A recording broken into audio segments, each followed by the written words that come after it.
Well, welcome to day 17 of the 21 days of goals. You are doing great. And if you're taking the challenge, continue to do great. You do not want to miss a day because you're almost at the end. And then you'd have to go all the way back to the beginning. So stay committed. There's only 4 days left. You've got this. But today we're going to talk about chapter 17, which is titled Manage Your Time Well. It's all about how to increase your productivity and use your time wisely towards your goals. This chapter actually opens up with a powerful quote from Robin Sharma. He says, "Time slips through our hands like grains of sand, never to return again. Those who use time wisely are rewarded with rich, productive, and satisfying lives. Those who don't, aren't." That's so true. Time is flying by, and it's not something we can get back later if we don't like how we spend it. There's no redo button. In order to achieve everything we want to accomplish, we got to get used to getting our time under control because time is your most valuable resource, and learning how to manage it effectively is going to help you achieve more and stress less. I think one of the central ideas in this chapter is that you really can't manage time itself. You can only manage yourself well. Proper time management, as we would refer to it, really has more to do with self-discipline, self-control, and self-mastery.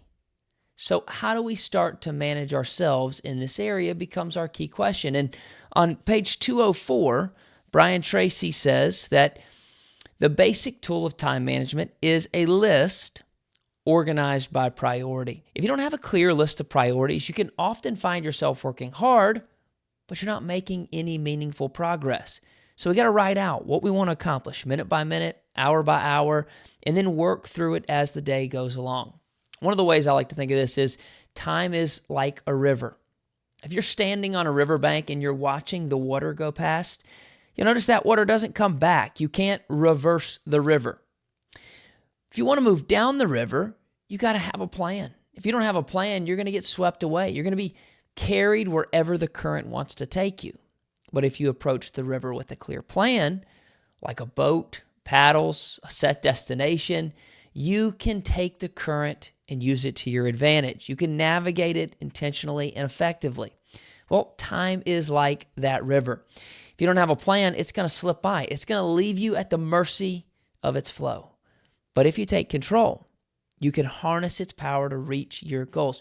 We've got to learn how to use time like that. Let me give you a few key insights that I got from this chapter. The first one is separate the urgent from the important. We got to understand that urgent tasks are driven by external pressures. They demand immediate attention. And as high performers, urgent tasks come sometimes minute, but at least every hour onto our schedule. And there are so many urgent things that show up in our day that just really aren't that important. Important tasks, though, well, those are tasks that contribute to your long-term success. Brian Tracy warns us that if we focus too much only on the urgent, we'll neglect the truly important. So we got to continue to ask ourselves when we're analyzing our task list, what are the consequences of not completing this task? If the consequences are minimal, then it's not truly important, and we shouldn't spend the majority of our time and energy towards completing that specific task. Now, the second takeaway was plan your week using the 80-20 rule. Brian Tracy advises us that planning our week in advance, ideally on a Sunday night, if that works for you. It's something he mentions here that has worked for me for a pretty long time. Not always Sunday nights are the best, but for most seasons, Sunday nights are the easiest because I get to see the week ahead of me. But either way that you do it, whether it's Sunday or a different day, you want to pre-plan out the things that you need to do. You want to have a planning session where you capture all the tasks that you got to complete. And then you got to identify, with the 80-20 rule, the 20% activities that are going to produce 80% of the results that are on that list. Not everything is going to bring you the same amount of value. So let's say you wrote down 10 items that you got to achieve this week. And I know that would be a light week, but it's easy math. What's your vital 2 that you need to complete? Where are you going to make the most headway, your top 20% tasks. This is going to help you focus on doing the most impactful actions first, rather than wasting time doing a little here and a little there. Which brings us to my third takeaway, which is practice single handling. Once you've identified those most important tasks, you're going to work one of those single-mindedly until it's 100% complete. You're not going to divide your focus. This will help you avoid distractions and diversions because it helps you stay disciplined in what you're doing. On page 211, Brian Tracy says that the most powerful word to help you with this is the word no.